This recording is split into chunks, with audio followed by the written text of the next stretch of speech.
right, good evening, everybody. It's Nate G here, along with Dr. Doug Lisle. Dr. Lisle, how are you doing this evening? Good. How about yourself? I'm doing not too All bad. Is well? All is Good well. to hear your voice. I was just talking with some friends, and this topic about personality differences for today's show is very, very interesting because a lot of my friends have listened to the podcast and they've listened to your talks, and they kind of get a little interested about evolutionary psychology. And when I first meet people and we start talking about this, one of the first things that people say is, well, is personality the same or do we change? Because I know that I've changed as a person since I was a kid. Mm-hmm. And so just from what I've learned about you, about the monozygotic twin studies and various other things, various and sundry things, we try to discuss about how whether or not personality actually changes as we grow older. And so this brings us to the topic of our show today is how does our personality change as we age with circumstance and with our age? And so this is our first question is that, Dr. Lisle, you mentioned people become more disagreeable with age as their status increases. Are there other traits similarly affected by variables such as status, maybe not being as flaky when dealing with high status people? Also, could you point us to some of this literature for Big Five tests that you could consider accurate?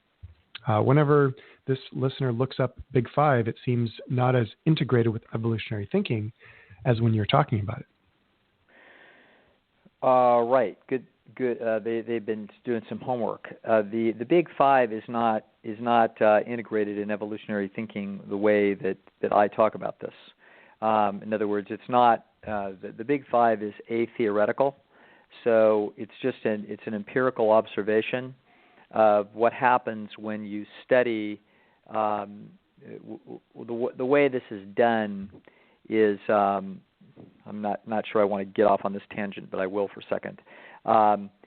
They can tell from a mathematical technique called factor analysis that when human beings describe each other and are thinking about each other, they actually are only using a half a dozen variables almost exclusively. Not exclusively, but almost exclusively. In other words, there's only 6 things that they really talk about. And so it's really, and we can tell this, for example, so the words smart and bright are really saying the same thing. And so when we look at the language, we see that with 60,000 words of the English language, 18,000 of those words have to do with these 6 concepts. So now what's interesting about this is it doesn't have to do with 7 concepts or 8 concepts or 14 concepts. It has to do with 6. And we call it the Big Five because they carve out intelligence and make it its own thing, because they kind of say that we're not really calling that a personality variable. It's kind of something different. And we kind of think of it as different. So when we think about attractiveness of people, we think about 3 things. We think about looks, brains, and personality. So personality sort of is somewhat, to some degree, independent of intelligence. These are sort of artificial delineations, but they're somehow useful conceptually on it for a number of reasons. Now, I guess where was the question? Are they subject to change and how they change? And so it's not integrated. The Big Five never was integrated with any personality theory at all. It's just something that was discovered by mathematically oriented psychologists, scientific psychologists. So and it stood the test of time. In other words, you keep doing the same types of studies and you keep coming up with these same variables. And the reason why that I integrate them with evolutionary psychology is that this was pointed out to me when I read the book Spent by Jeffrey Miller. And it appears, so the thinking that I have on this topic is tracking Jeffrey Miller's thinking. And so it's somewhat premature and somewhat subject to further empirical investigation, et cetera. But it's very compelling, and it's not without empiricism already. So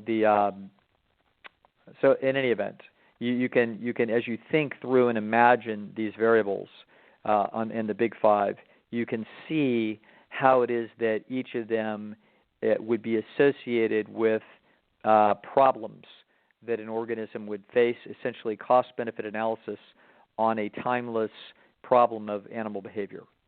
So just for 1 minute to reiterate this as I've done before, the openness dimension. So if you think about openness instead of in human openness, think of it as animal openness. So animals, we don't have to be thinking about whether they believe in astrology or crystals or incense or anything else or religion. We can think about how far they are willing to go from their safe habitat. And we can think of this as that there would be a cost-benefit analysis on essentially the lure of unknown territory examined. And you can, of course, understand that the animal must actually examine territory further than where its own feet are setting, because it is not going to be able to survive or reproduce by literally not moving a muscle. That's because it's an animal and it's going to have to move. So an animal faces a dilemma, which is how far should I move from where I know the habitat very well? Okay, so essentially you can think of my way of thinking about this. A simple example is a rabbit, and how far of a circumference, if you were to put a string on that rabbit, how far can he or she go before that psychological string says, hey, you're now out of rope.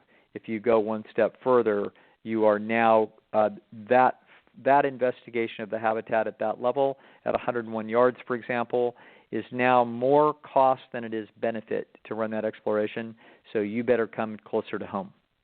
So this is the openness that an animal must have for exploring its environment, and so it's no surprise to me at all, or to Jeffrey Miller. Of course, I didn't even think of this, but when I read Miller, it became clear that this was an extremely useful way of analyzing why the Big Five is the Big Five. Why did we not find something else?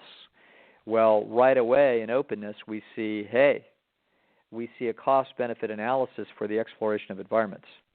Okay, so that makes perfect sense.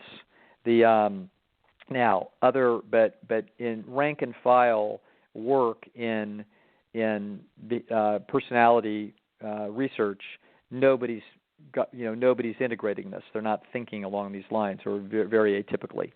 So that's why you're not going to see it.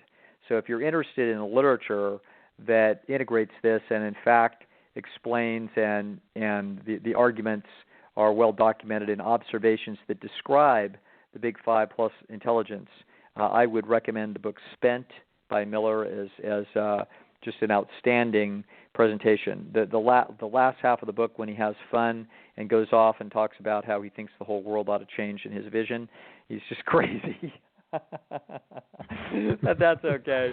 That's because Jeffrey Miller himself is open, and so his mind is so open that once in a while, when you're really open, your brains are going to fall out, and it did in that instance. But Miller in general is brilliant, and Spent is the best document I've seen to try to help you see this. Now, in terms of tests that are valid, et cetera, the truth is that all those questionnaires online that you're going to see that look at the Big Five are probably all going to be equally about right. So they're not.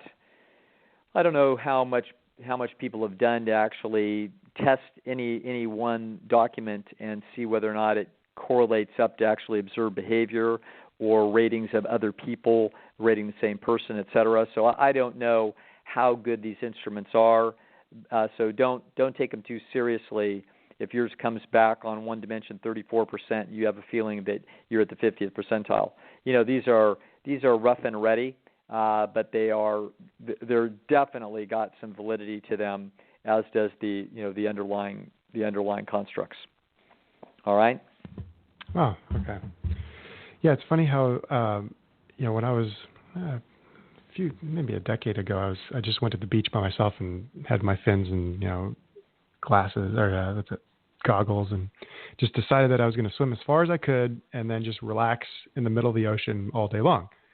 at about, a certain distance, I just started to feel this anxiety, like I'm getting too far from the shore. And it didn't make any Yeah. sense to me because I had fins, I had goggles, there was, I'd eaten, I was full or anything like that. Then it was an eerie feeling that I was getting a little too far. Yeah. And since doing the podcast and listening to stuff that you've said, it's like, okay, that's my ancestors right there. That none of my ancestors survived long enough to go too far. Right.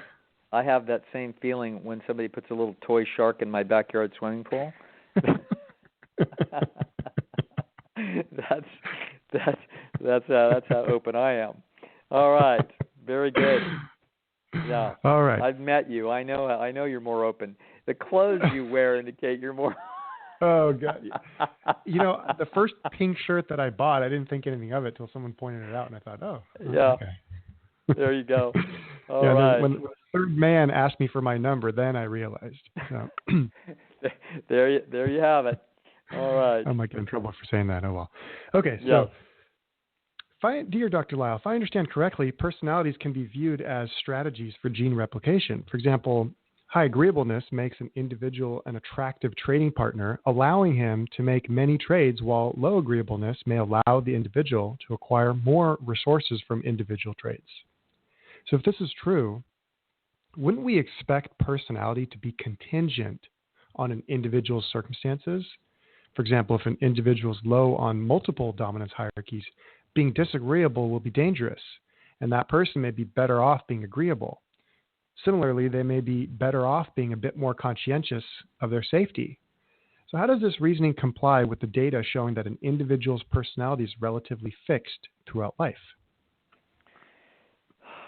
There would be more than some of the assumptions that the question is made on are not completely accurate. So I can't remember what was bugging me about. I think read the opening sentence again. That personalities can be viewed as strategies for gene replication. Yeah, I don't think so. That's not what they are. Okay. So what personalities are is they are variances around a there's a CB analysis that the brain has to make about given types of problems that are recurrent, for all animals, and for example, specifically humans have human problems, and so a personality is not a strategy. There's an adaptive problem about, for example, how open to be. So a high openness is not a strategy versus a low openness. I wouldn't call those alternative strategies precisely. I'd call them variances around a prototype. So they're not types. This is a variation. So the world doesn't make tall men and short men. It makes a bell curve of men. And so it's variations on a theme, and it turns out that those variations will fall in bell curves. Okay, so it means that now what that's going to mean, of course, is that those variations are going to have those essentially random variations around a prototype.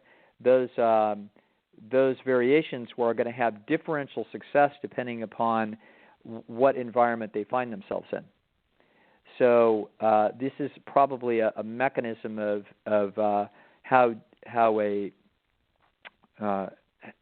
life maintains itself in the face of change. That these genes, there's these gene variances that are going to confront changes in the environment, and something that, for example, right now is at the 75th percentile for openness. You can imagine a gene for openness in that rabbit, where the rabbit goes 150 yards from the rabbit hole instead of 100 yards, which is what the 50th percentile is, and therefore the most successful or the top of the bell curve frequency. Now we're now looking at a rabbit that's willing to go 150 yards, and that's sitting at the 75th percentile. Now I want you to think about that in the habitat where the 50th percentile goes 100 yards, that there are X amount of bushes and X amount of foliage and X amount of water and X high amount of grass. And so there's X amount of carrots to be had in that habitat. Now, I want you to think about, and then there's a certain amount of foxes and a certain amount of foliage for cover, et cetera, et cetera. So now I want you to think about a significant climate change that takes place over the next 1,000 years. And as that climate change takes place, now suddenly there's less foliage. And so now it turns out that the carrots are farther apart. And so now it's going to turn out that the little by little over the course of evolution of that 1,000 years, the rabbits that were only willing to go 100 yards from the rabbit hole are being slowly wiped out relative to the ones that are surviving and making it in the new environment are the ones that are willing to go further. So now we find that the bell curve is in whole hog, it is slowly shifting to the right. And so 1,000 years later, we now have 150 yards is sitting at the middle of the bell curve, not 100. Okay? So the personalities, I wouldn't call the personalities being alternative strategies. I would consider the personality domain of interest to be a environmental problem of which the most adaptive strategy for that is in the middle of the bell curve, and there's random variation around that prototype. Okay.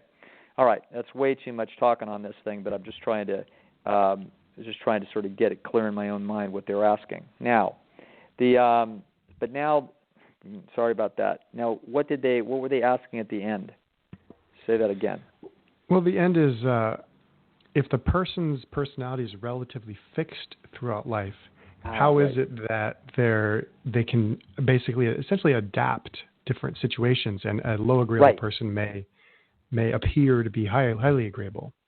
Right. Okay. The way to think about this is that all behavior, it's not personality, okay? All behavior is context dependent. So there's a time to raise your eyebrows and flirt, and there's a time to lower your eyelids and look submissive. Okay? It all depends on the cost-benefit analysis. And so what you're going to have is the environmental inputs are going to determine what behavior you're going to get as they interact with the genes. So let's suppose, for example, that all people had exactly the same identical genetic code when it came to there was no personality variance. They all looked the same, and they all had exactly the same amount of reactivity to X amount of threat, i.e., same amount of disagreeableness, same amount of openness, et cetera, et cetera. So we're going to assume that they're all the same. But now we're going to throw them all over the globe, and they're going to have to interact with other animals, and they have highly varied habitats. So we're going to find that they're going to have very different life experiences. And if we were to measure how angry they were, how many minutes they spent angry in this life, we're going to find a lot of variation. Because one of them is putting up with some really obnoxious llamas, okay, that their livelihood is dependent upon wherever it is that llamas are, okay? And so those people spend a lot of time swearing and cursing and threatening llamas. Somebody else lives in a place where they don't have to do that, and it's all bueno, and they sit around in the lotus position and have some bird that's been trained drop grapes in their mouth, okay? So they have it good. So what we're going to see is you're going to see that despite the fact that there was no variation in personality whatsoever genetically, we're going to actually see differences in behavior.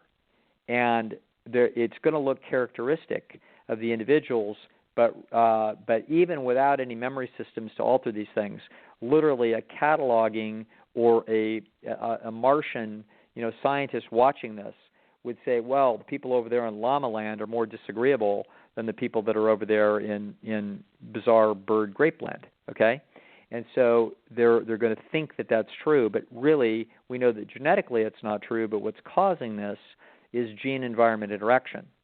So the way to think about anything that you see in life, whether it's a physical thing like a finger or a sunburn, or whether you're thinking about a behavior of an animal, a twitch of a whisker, or a laugh, or a submissive gesture, all of these things are going to be what we call phenotypes. So the what you have is a genotype or the genetic code coding for and building a structure, and then you have environmental inputs. So in the simplistic equation that is sometimes used in biology classes, just it doesn't mean what it looks like, but it's just sort of a simple way of saying this. They'll say G plus E equals the phenotype. Okay? So the genetics plus the environment is what causes you to see what you're seeing. So, and the animal itself is a phenotype. So the genes, it had a little genetic code built in there, and then it had to have food, and it had to have a mom, and it had to have, to grow this organism. And then what we see is a rabbit, and the rabbit's the phenotype. Okay, the rabbit's ears are the phenotype, and so it's the gene-environment interaction is what it is that you see. Now, we're not typically thinking, when you talk to biologists generally, they don't think of behaviors as phenotypes, but you can and you basically should. So behavior is an interaction of the genetic code and the environmental inputs. So it's going to turn out that there's going to be sources of variance here that are going to be tricky to tease apart. So let's, for example, so it isn't as simple as, i.e., the genes of personality that are going to determine somebody's behavior. It's going to be highly context dependent upon environmental circumstances. It's going to get very tricky very fast. So let me give you an example. Let's take 100 men who are all equally down the middle of the bell curve for how agreeable they are. Every single one of these guys absolutely at the 50th percentile. And we're going to just go ahead and have some fun and say they're all 50th percentile right down the middle of every single characteristic.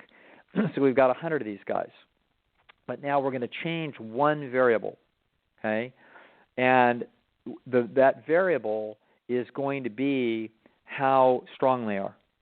So we're going to make them all 25 years old, and we're going to assume that these 100 men, we're going to distribute them on a bell curve that it just turns out that the 100 men we selected are perfectly representative of every single percentile from 1 to 100. So there's a guy that is is a first percentile in the population for weakness. There's the one right next to him is second percentile, all the way up to 50th, who's a guy who's absolutely average, all the way to a guy that's 100 that is effectively at the 99.9 percentile for strength in the population. Now, we're going to put these guys all in the same 15 challenging situations in an environment where there's some level of conflicts of interest. And there's some cost-benefit about what the risk-reward ratio is for winning or losing this conflict, okay? And now what we're going to do is we're going to find out whether or not their strength predicts their assertiveness. And the answer is that it does. And, in fact, it's a pretty big predictor of their assertiveness, okay? So now you see that, okay, it's getting more complicated.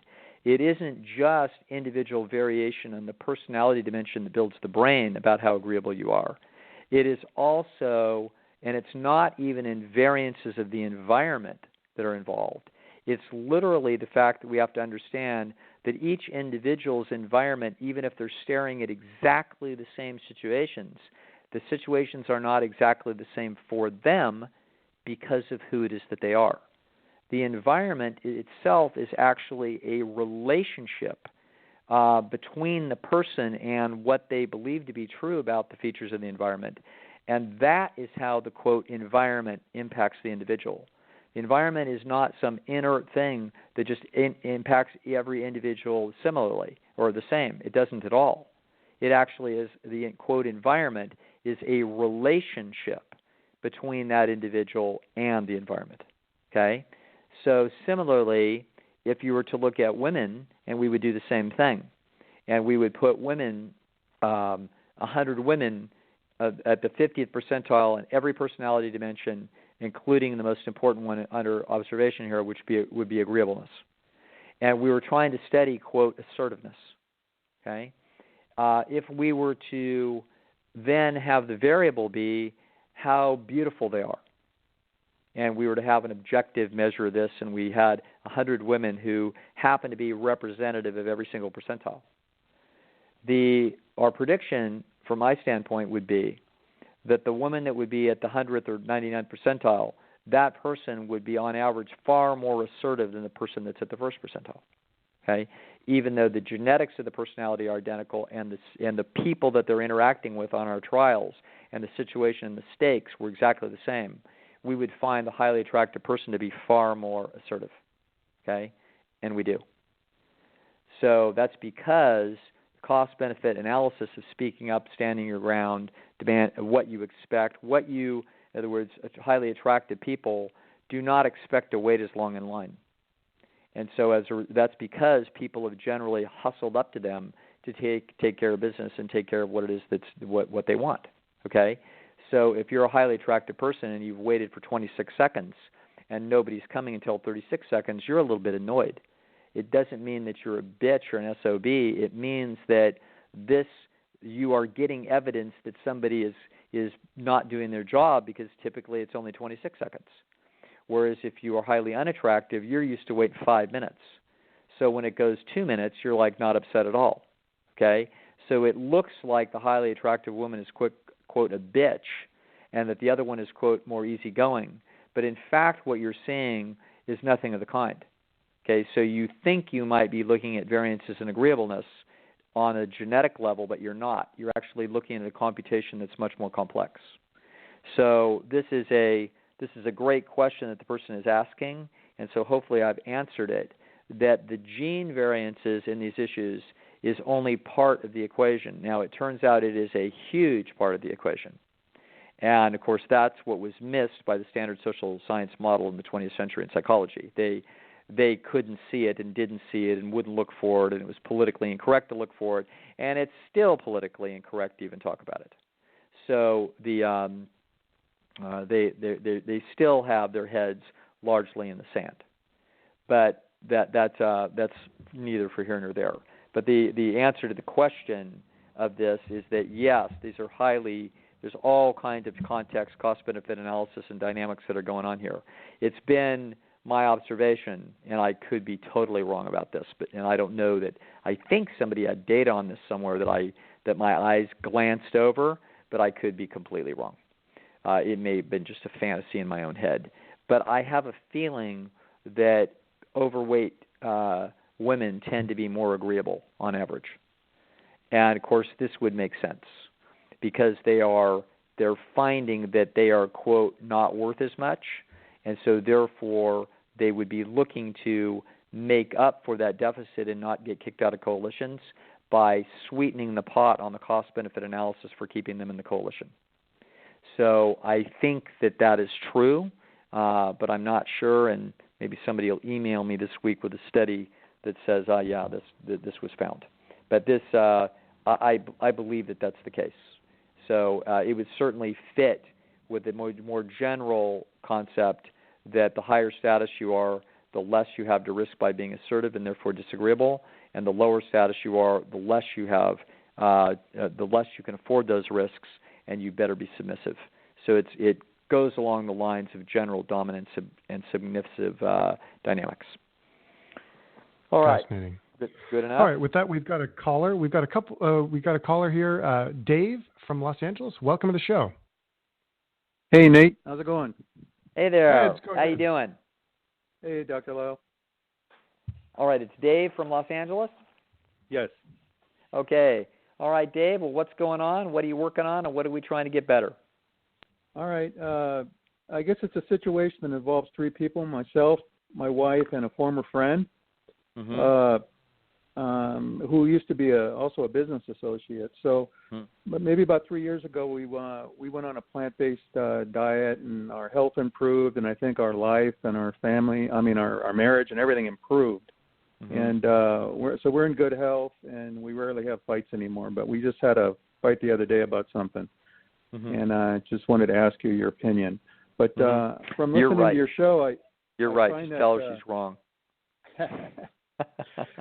so I would just, go ahead. Your show, I'm agreeable and she's disagreeable. Okay. So I had this friend and a real estate guy who he got us into some deals which worked out very well for us and continue to work out very well for us. But he also became a personal friend, But over the last few years, I guess his abilities have been sort of declining, and with his health, and so he had made some mistakes. But the mistakes that he made, I didn't see them as fireable offenses. But she had some real issues with him, and she wanted to fire him. But then she came out and she said, I don't like the things he says about his ethnic comments. He would say, Chinese are cheap, and he'd say stuff like that to us. He would start by saying, "Hey, no offense, but you know how that is." And okay. So when she told me that, I said, okay, you know what? For that, we'll fire him for that.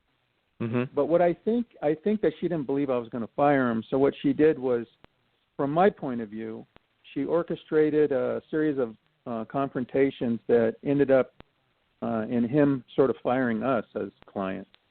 Wow. And so, and then after that, it got worse and worse with, she's sort of making bad reviews online for him and for his business, and then he's coming back and, even using my name and saying, thinking it's me that's writing these, which for me, it makes me feel sort of like cowardly, like because if I had something to say to him, I would just say it right to him. I wouldn't do it online.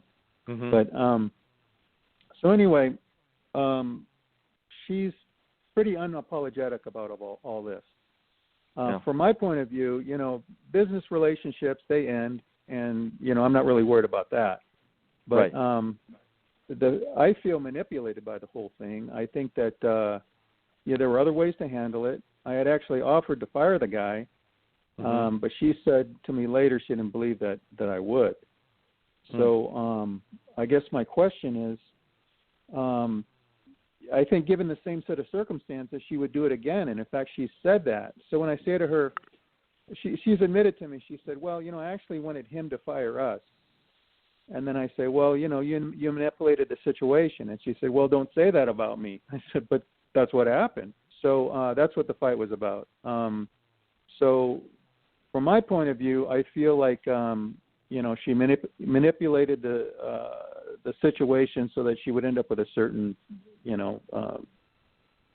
certain situation, and that's what happened. But from her point of view, she feels like she feels bad because she feels like she burned a bridge for me. Like I'm sort of introverted, and I don't I don't hang out with a lot of people, but I was hanging out with this guy, and I just feel like I not only lost a business associate, but I lost a friend, and in a way that I've never done that before. I've never things have never really ended ugly like that, terribly ugly. Yeah, so that's terrible. My situation. Well, that's a heck of a situation, and the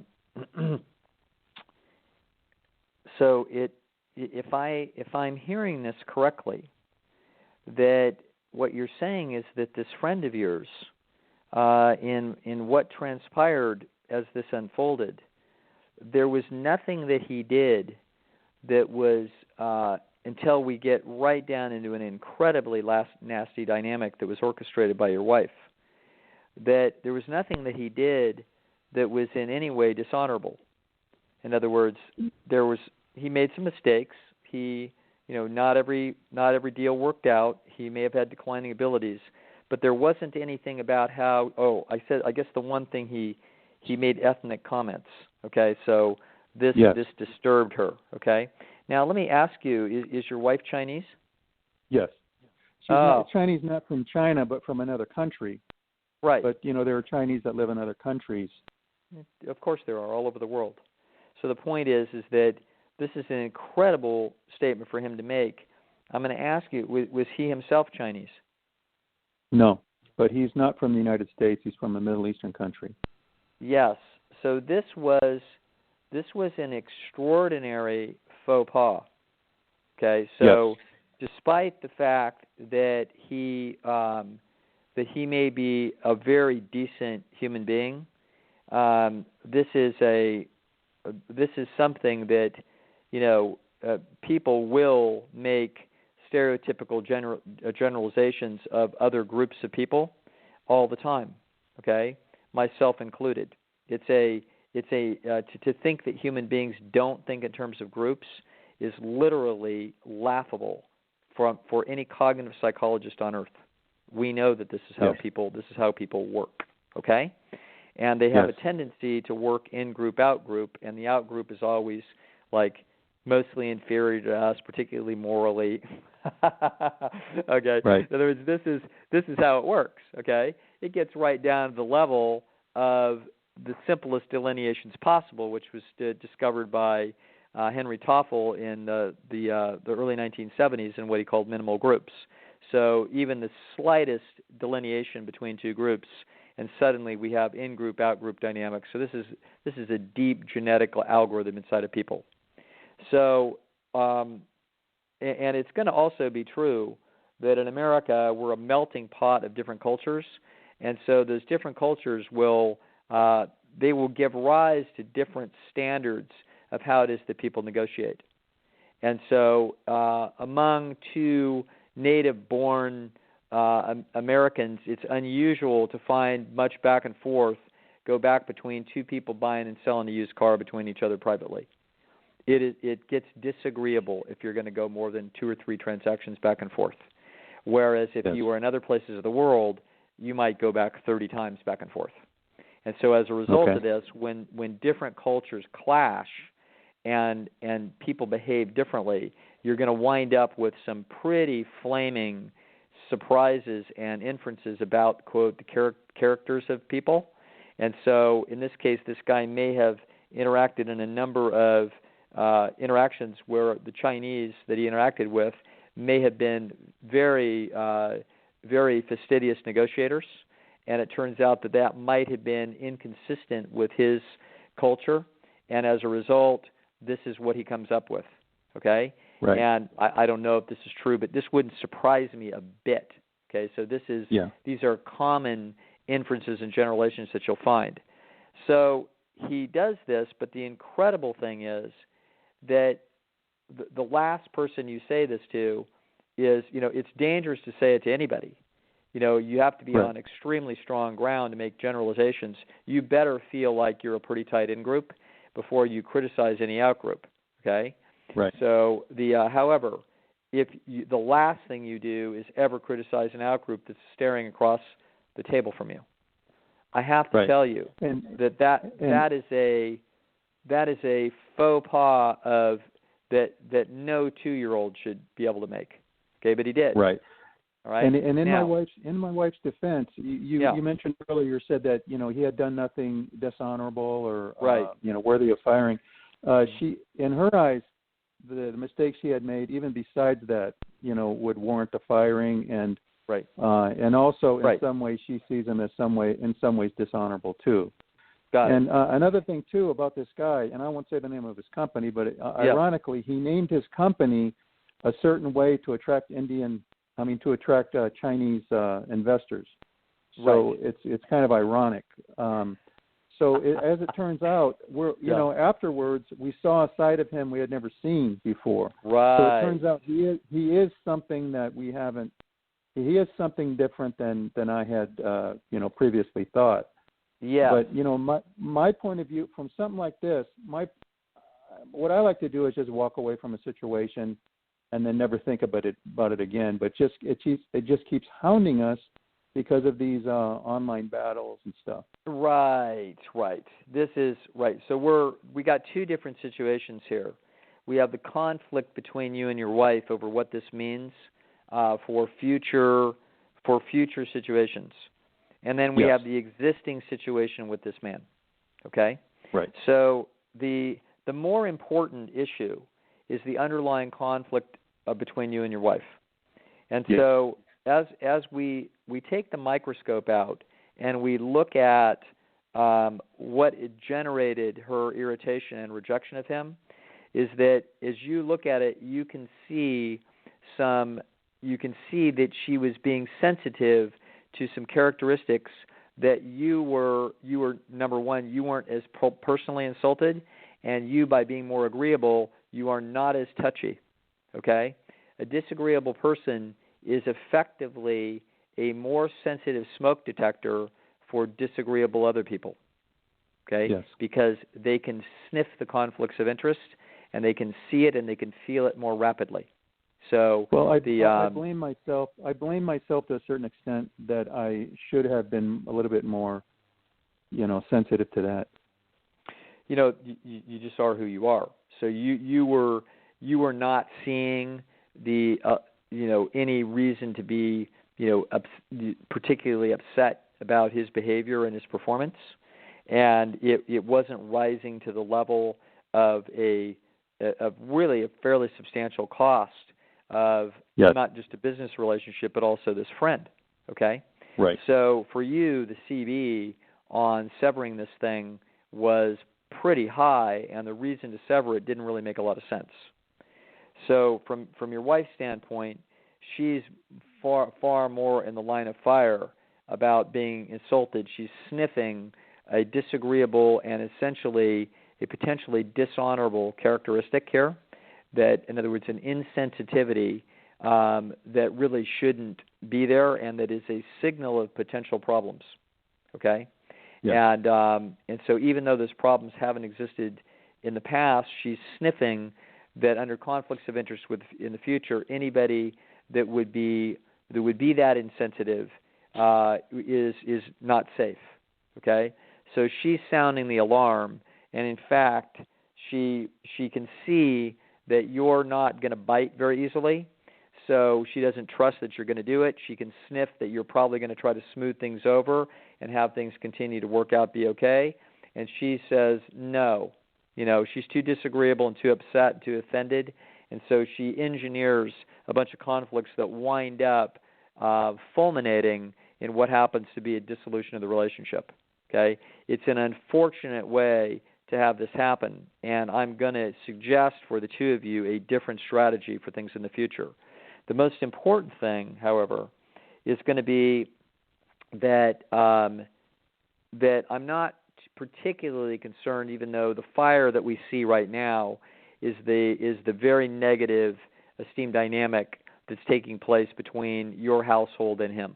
Okay, we can figure that one out. We'll talk about that in a minute. But that's chump change compared to the more disturbing issue that you and your wife couldn't get on the same page in this process. And Agreed. It's going to disturb you because you're going to feel like you don't see things the same way that she sees them, and she will go cowboy on you, and right. She will orchestrate alterations in your life space that she considers that have to be done, and these could be very expensive to you. Okay, in terms of your life, not money-wise, but personal-wise. And so you're looking at this and you're saying, wait a minute, we've got a problem here. Okay, and you do have a problem. So yes. The central problem here is that this kind of situation, if there's conflicts in the interest in the future, we should have an agreement now that you basically say, look, if we start going down this road with anything else that's substantial in our lives, okay, then what we need to do is we need to bring in a third-party mediator that helps us talk out and communicate very clearly what all of our concerns are and line it all out, because we couldn't do it before. Okay, we did not work as a team and work our way through our conflicts of interest here. We just you went rogue, is what happened. And you know what? That scares the hell out of me, because the truth of the matter is I can't sleep at night comfortably knowing that strategy could be a strategy that you go in the future. Now, as we go back and do a postmortem on this situation, I can understand it, and I can give you latitude on that. But I can't give us both latitude that that's the way we're going to handle things in the future, because that's just, we don't want to have to incur, huge losses when you don't even know what you're signing up for. Right. So that's a problem. So that I would have that type of discussion with your wife, because that discussion, we need to go to the mat on that. and we need to have an agreement on that. Okay, that yeah, she may have. It's kind of like, you're in a foxhole together, and something moved, and she turned and shot, and it turned out it was the enemy, but it could have been your best friend coming back from mess, and it's like, wow, you didn't look carefully enough at the consequences to me. Yes, you thought you saw that it was the enemy, but I don't think you checked carefully enough. You didn't check with me. Okay? So that's that's the core issue that we have.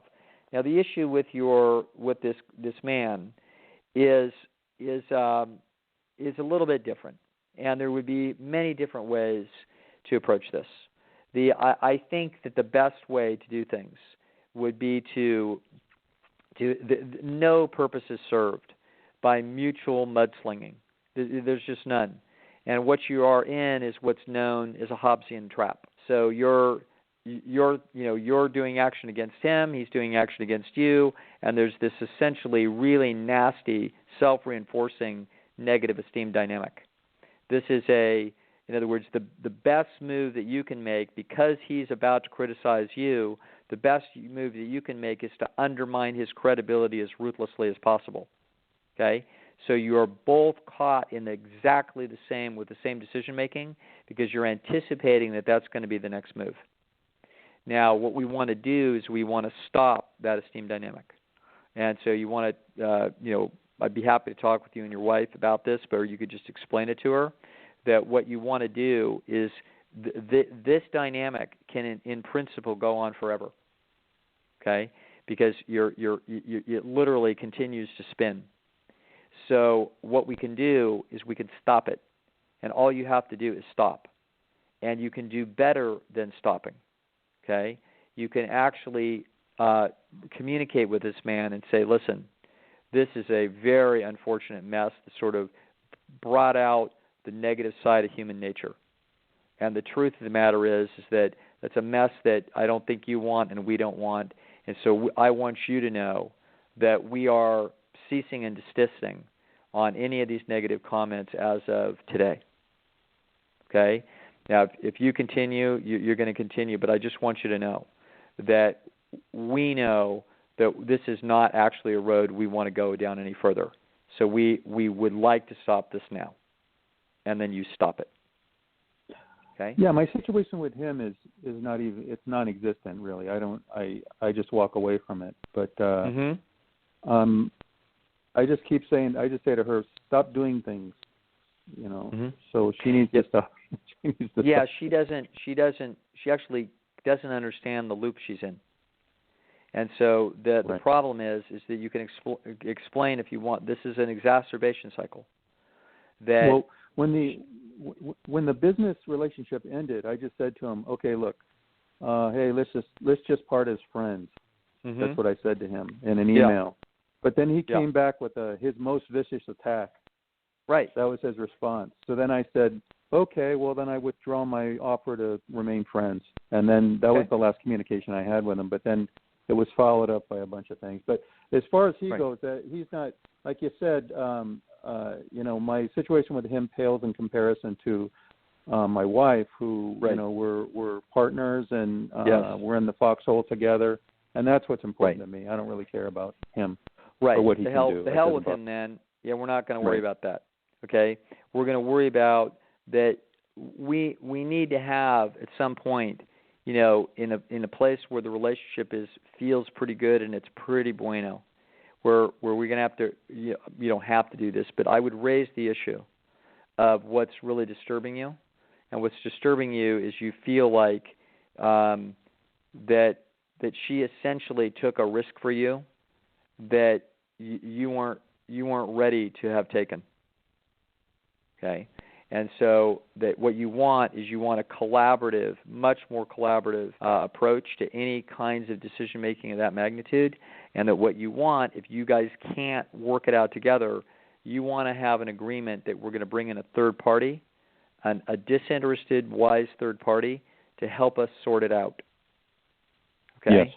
And that's if you get that agreement from her in advance, so her honor's on the line, that's what's going to happen, then the next time, if ever, which it may never happen, But if the next time ever happens where there's enough chips on the line that you're being quite disturbed by her take on a situation and that she's going off on a tangent that makes you very uncomfortable and it feels like it's, not the direction that you would want to go, then you have the right to pull the card out of the pocket that says, we agreed to get mediation on this.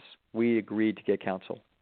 So let's go get counsel. And if you do what you're going to do, then at least we've done it after we did what we could to try to process our different perspectives. Okay? Yeah, she's willing to do that. She's mentioned it. Good. So. Yeah, well, that's a lot of safety then. And so, but I think that what you're going to experience for a while is the fact that she might agree to it is different than the fact that she'll do it. And so you live, to some degree with a bit of disquiet in the corner of your mind of realizing that you can't, by your own brute force and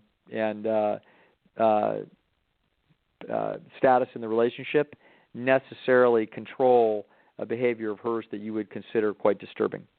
And so that's a little disturbing thing. It's probably going to be fine. It's probably a once-in-a-lifetime mess. So we're probably, there's probably more concern about this than needs to be there. But what really is going on is, in principle, you found out that when there's a significant difference between you and your wife, that disagreeability that she has in her personality, carries inherent dangers for you, and that's true. And, women, sweet women that are in relationships with big, strong, brutish, aggressive, disagreeable males are also aware of the same problem. In other words, those men can drag the family into a feud, into a fight, into a war, et cetera, or, into litigation that they would have had no interest in being a part of. And that's part of what comes with the disagreeable side of the personality spectrum. There are costs and benefits to those characteristics, and one of them is that you may have gotten early warning against something that could have been a financial problem. That is true, but what you mostly found out was that disagreeable streak. You need to have a strategy for checking the potential risk exposure for you in future situations that look like they could be of significance. All right? That make sense? Yeah, that's great. All good. All right. Thank you for your call. Very good call, Dave.